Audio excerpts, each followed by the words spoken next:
vrai appelé de Dieu est dans les anges. Ce qu'il dit, ça coule.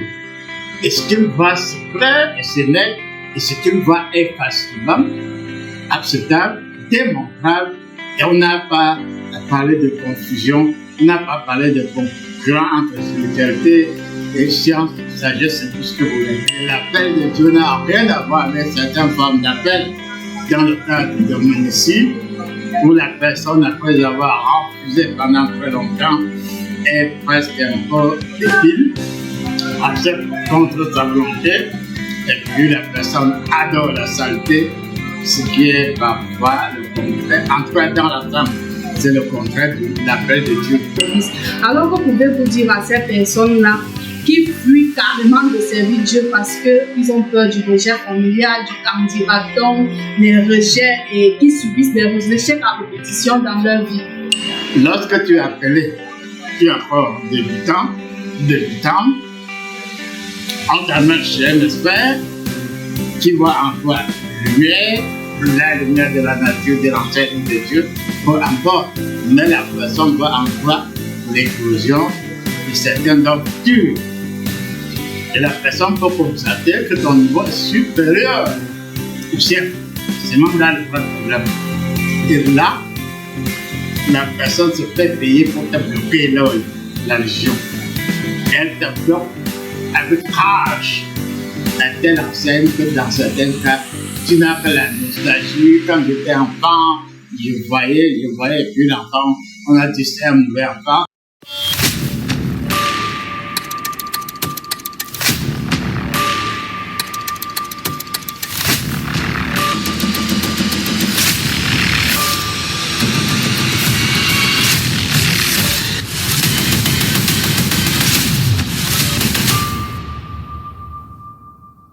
Après-midi apôtre. Oui, après-midi à tout le monde. D'accord. Apôtre, aujourd'hui, nous allons parler de l'appel de Dieu.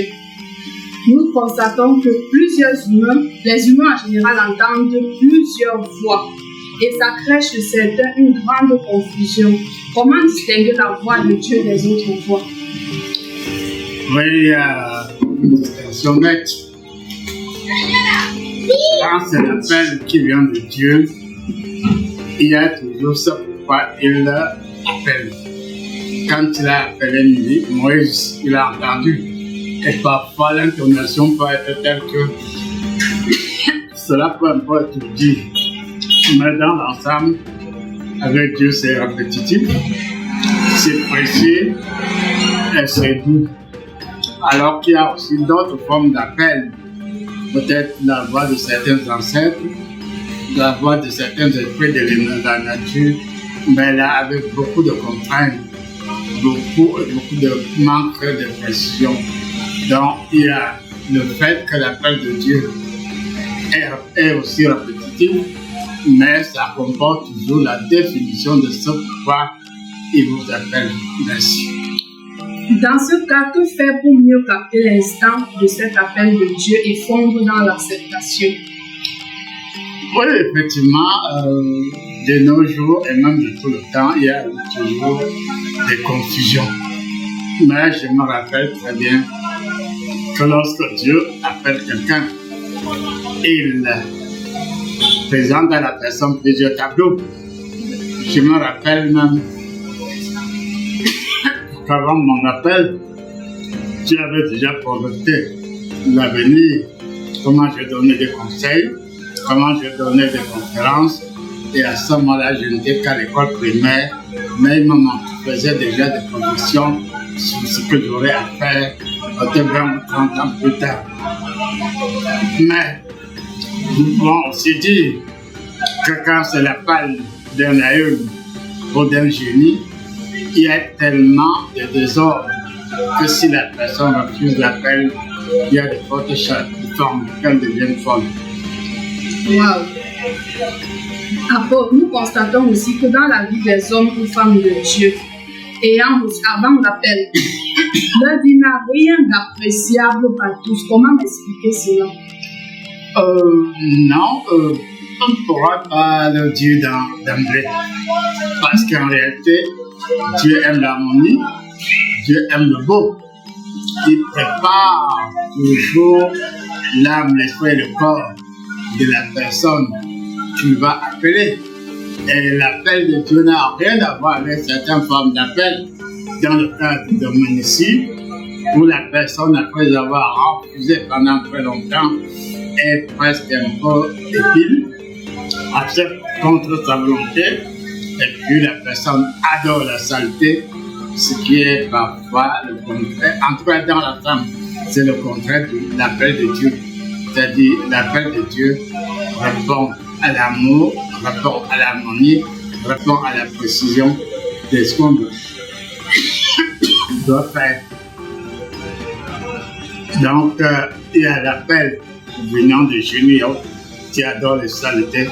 C'est totalement différent. C'est l'appel, mais ça n'a rien à voir avec l'appel de Dieu. Et généralement, dans les familles et même dans la société, on taxe ceux-là qui ont reçu l'appel du vrai Dieu, je dis Yahweh, parce qu'il faut noter la précision qu'il s'agit ici du vrai Dieu. On les taxe de rater. Qu'est-ce que nos familles n'ont pas compris? Est-ce le concept Dieu qui les échappe encore? Disons qu'il y a aussi des pasteurs. Il y a quelqu'un qui se lève le matin, de la personne arrivée, et quand elle sort de son rêve, elle se met à raconter. Je ne peux pas, Dieu m'a appelé, je vais. Alors que quand c'est avec Dieu, je l'ai dit à l'entame, il précise ça pourquoi il t'appelle. Il y a la douceur, il y a la bonté, il y a tout cela. Et on peut donc dire que celui qui est appelé par Dieu n'a rien de raté.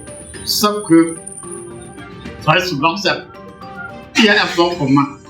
Que ce soit l'appel de génie, l'appel d'un aïeul, l'appel d'un élément de la nature, il y a toujours existence. Et quand il y a des obéissants, il y a tendance à être puni. Même dans la Bible, beaucoup ont été cités, non? Et ils disent, bon, quoi, comme Dieu a refusé mon message, je te rends mieux. Et tu resteras mieux jusqu'au jour où on accouchera l'enfant.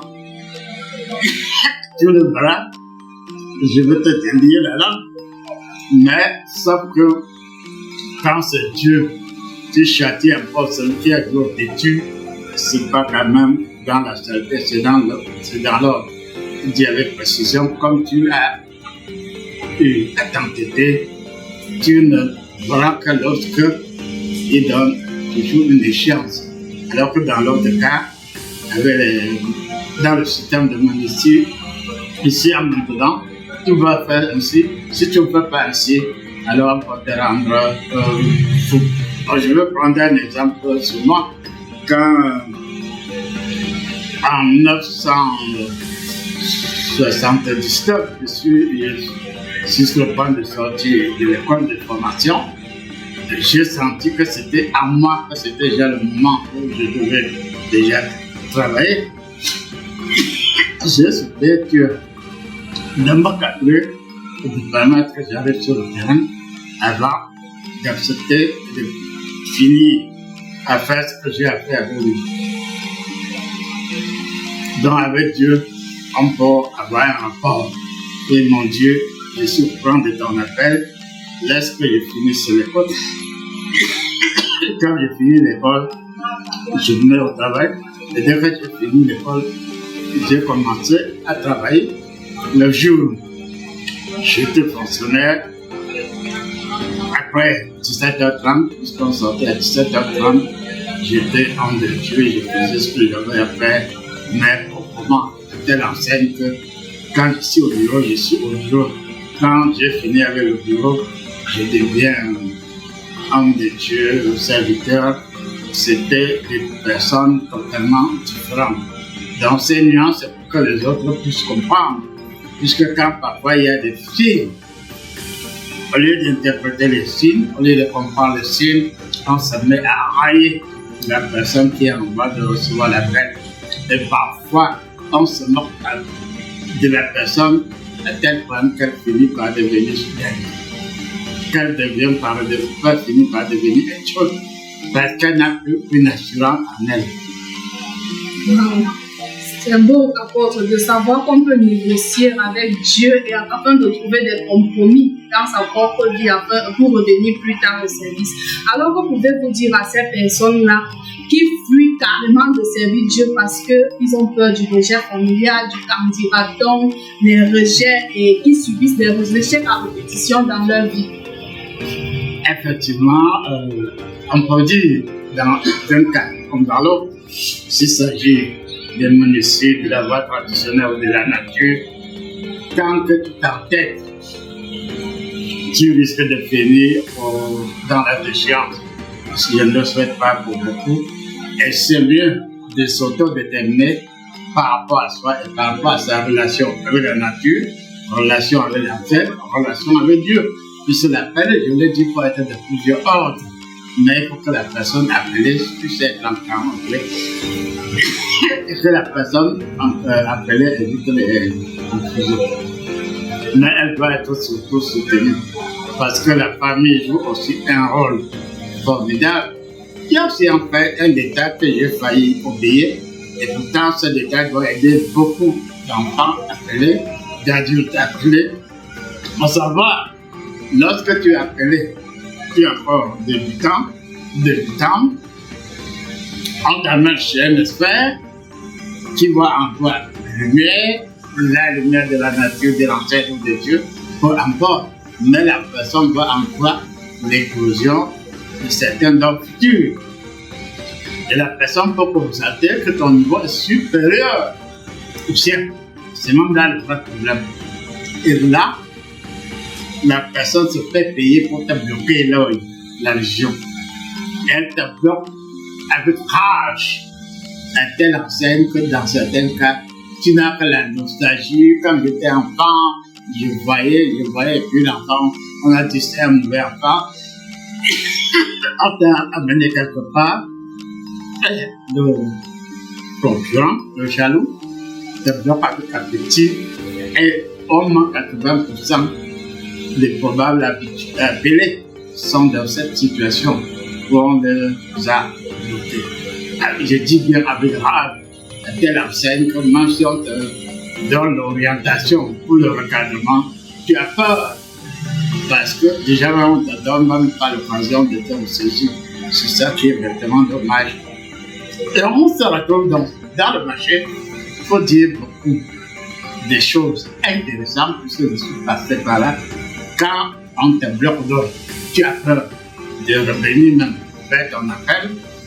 Et les sorciers même, appelés pilules, le marché, il y en a qui se passent pour des prophètes, pour des appelés de Dieu.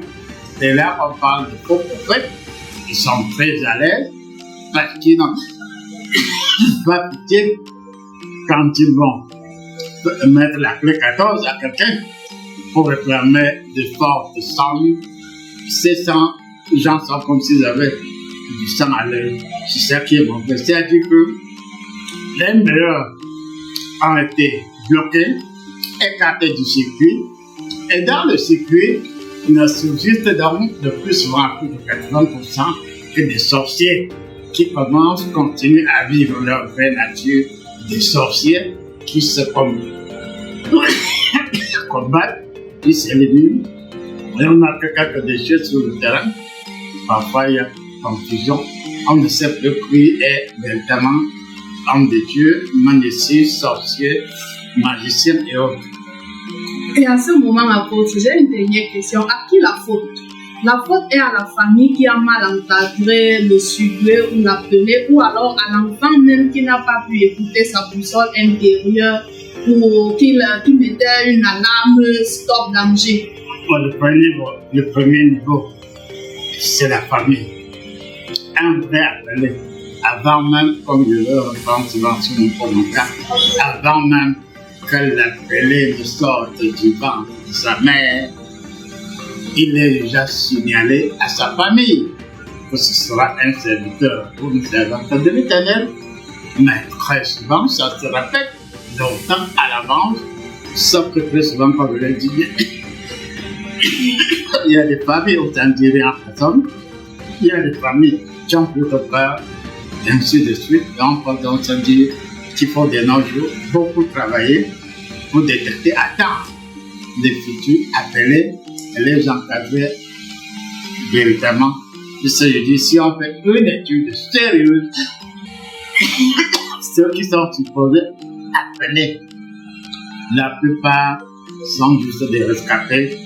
La plupart, en tout cas, comme je viens de le dire, on laisse une certaine forme de sorcellerie, plusieurs formes de sorcellerie qui bataillent pour l'occupation du terrain. Et c'est ainsi qu'on peut se retrouver à l'église, où les gens, au lieu de servir Dieu, sont plutôt dans leur combat mortel, puisqu'on sert ses intérêts, vers les intérêts de Satan, au lieu des intérêts de Dieu.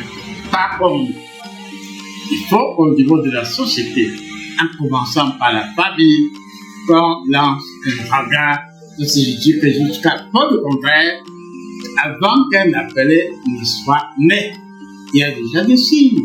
Bibliquement, il y a eu des signes. À ce qui va concerner, il y a eu des signes. On a dit à mes parents, bon, c'est dit que le premier fils de ma mère devrait être un garçon, il devrait être. On a mal écrit longtemps même avant que je ne sois conçu. Donc, c'est pas seulement dans mon cas, c'est la plupart du temps, c'est cela.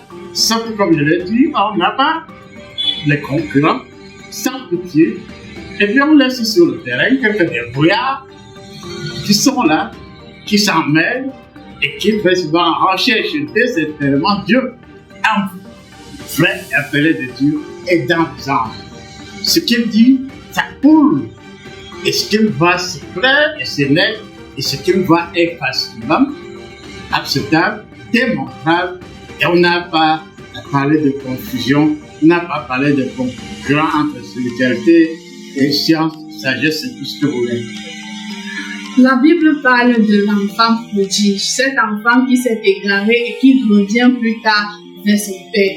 Je vais mettre l'enfant prodige dans le contexte de celui-là dont la famille a mal encadré, il s'est égaré. Comment faire pour ramener celui-là vers Yahweh, donc vers son appel originel? Mais on peut le faire. On a eu plusieurs cas aussi là. Malheureusement, on a tellement fait peur aux enfants prodiges, ou soi-disant enfants prodiges, que revenir à l'audace leur fait peur, excessivement peur. Et la preuve que selon les lois de la nature, normalement, quand on est un enfant prodige, l'initiation d'un enfant prodige est hors du commun. C'est excessivement rapide. Et on peut dire, je crois qu'il y a eu plusieurs cas où j'ai eu la sur quelqu'un ou quelqu'une, en 24 si je me rappelle, ça devait être en 1988 ou 87, il y a eu le cas de Madame Kono Marguerite, quand son mari vient chez moi, j'étais à ce moment-là à la carrière, puis quand son mari est venu, en parlant d'un cas qui venait de, voilà, un cas de sorcellerie très grave, je fais l'analyse et puis je dis donc, je continue un peu. C'est ta femme qui doit continuer tes mains. Demander à la famille du malade d'aller chercher la grosse d'argent de 20 litres de vin rouge et ceci, cela, on va fêter la délivrance de cette personne. Demain, on fait un samedi, demain matin, dimanche chez toi, on va fêter. Hey, c'est ta femme que je n'avais jamais vue. Si ta femme savait qu'elle était appelée, je n'en sais rien. Mais il était décidé que ce soit dans 24 heures, c'est elle qui devrait procéder à ce cas d'exorcisme qui avait battu beaucoup de traitants à Douala. Et on l'a amené à Yaoundé. Et puis, le tout a été joué en 24 heures, puisque comme le film de 24 heures, elle avait déjà fait son travail. Et à partir de là, sa position a été claire. Elle est devenue prophétesse, comme une lecture. Et comme c'était donc très rapide, les autres ont développé leur théorie. Comment se peut-il qu'une femme bêtise, on ne sait plus qu'une femme bêtise. J'étais jeune, elle était jeune. D'où vient-il qu'une femme bêtise qui est encore de ses menstruations. On doit parler d'exorcisme, ça c'est la sorcellerie. On a tellement embrouillé que même par la suite, quand elle était beaucoup de femmes, on l'a tellement intriguée qu'elle a préféré se retirer pour aller cultiver le champ, alors que le potentiel qu'elle avait était suffisamment énorme. Et il y a quelques années aussi, c'était un autre serviteur de Dieu qui était dans sa débrouillardise. Quand on a rencontré la personne avec enthousiasme, on n'a pas fait croiser avec la personne. Et la personne, c'était aussi un samedi, curieusement aussi, le lendemain, le dimanche, la personne était de forme. Elle a témoigné, j'étais quelque part, et même autre canon. La personne a témoigné, la personne, de nos jours, bon, on est en train de raconter, peut-être que c'est vrai, peut-être que pas vrai, c'est pas mon problème, mais le moment venu, ce que je sais, c'est qu'elle leur dirait chaque, sauf si c'est Dieu qui m'a demandé de revenir. Voilà la caractéristique même d'un vrai enfant de Dieu. C'est-à-dire, tu ne remis pas ce que tu as fait. C'est quand tu as aidé quelqu'un, tu peux l'observer, il faut arriver à un moment donné que la personne tombe, ou bien qu'elle soit sur le point de tomber. Le moment venu, en 24 heures, si on peut intervenir, c'est-à-dire d'aucun pape se dit, bon, que celui dit de son enfant, bon, est-ce que, non, il y a, comme dirait le gérant de Dieu, quand même, j'ai donné, je me dors, quand on regarde une situation pour l'analyse, et en ce qui concerne l'enfant de Dieu, au féminin ou au masculin, ce qui est dommage aussi, c'est que les gens aiment plus critiquer qu'encadrer et critiquer, que donner des conseils, on voit seulement la mort des hommes de Dieu. Vous comprenez? On voit seulement la mort des hommes de Dieu.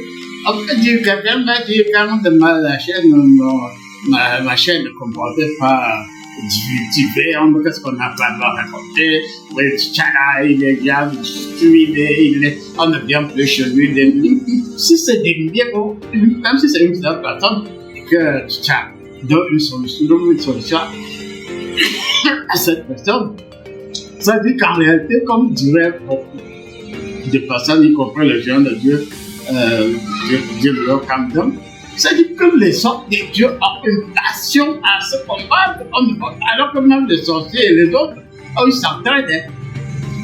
Les vrais puis s'entrebouffent, mais contre eux, ils sont ouais. Bon, par contre, c'est une ombre. Il faut que nous ayons à encadrer beaucoup d'enfants de Dieu. Heureusement, bon, pour terminer, c'est une grande nouvelle, mais il faudrait que je reviendrai tout à l'heure. Dieu m'aime beaucoup, mais comme je l'ai dit, c'est lui qui m'a choisi. J'étais tranquille et j'ai été fonctionnaire. J'ai fini ma retraite, tout ça ne dépendait que de moi. J'irai à la tour, j'irai de deux en deux, je donnerai le pommeau, j'en prendrai peut-être, et je serai à l'aide dans la licence de ma retraite. Mais je ne peux pas, je ne peux pas, puisque je suis appelé à servir. Ça donne quoi? Même si on m'attaque de porte, ce n'est pas mon problème. Je reconnais que j'ai accepté de servir Dieu.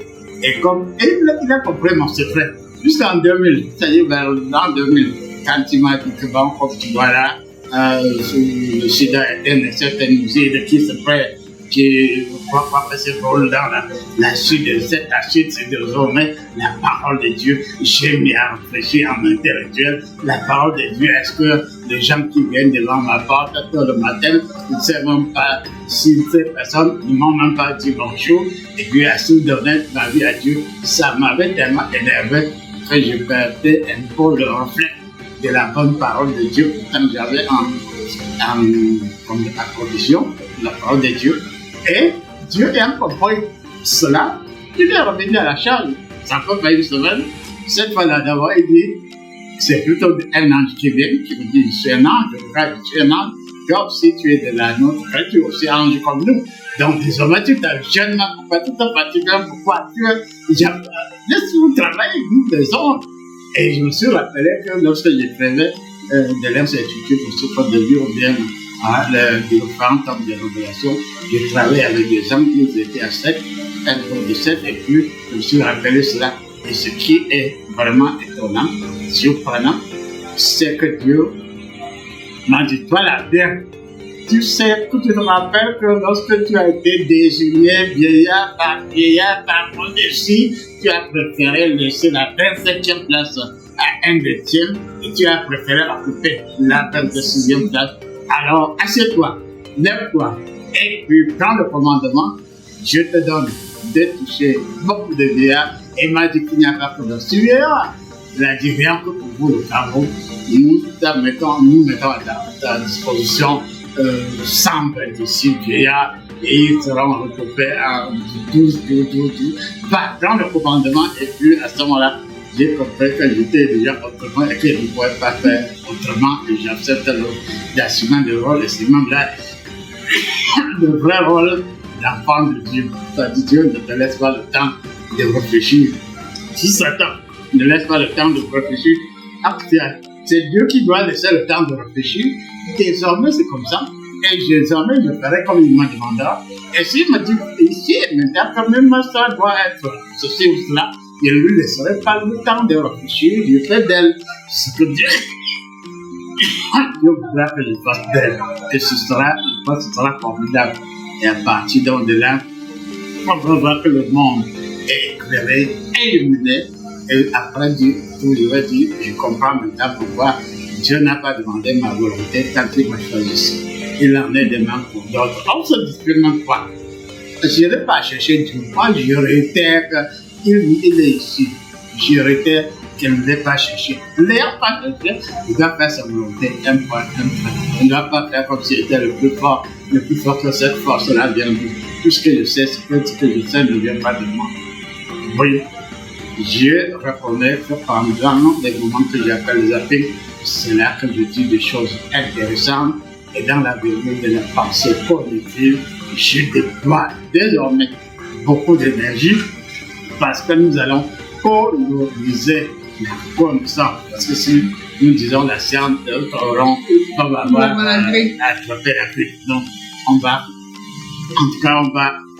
dompter avec foi et avec Dieu, la connaissance, et on peut dire avec assurance à ce moment-là, probablement qu'il n'y a pas match. On comprend qu'il y en a assez pour tous et il faut pousser l'audace dans le bon sens. Et le but n'est pas de tomber, mais il faut toujours savoir se relever et rentrer à la maison. Que les enfants de Dieu retournent vers leur Père. Merci. Merci.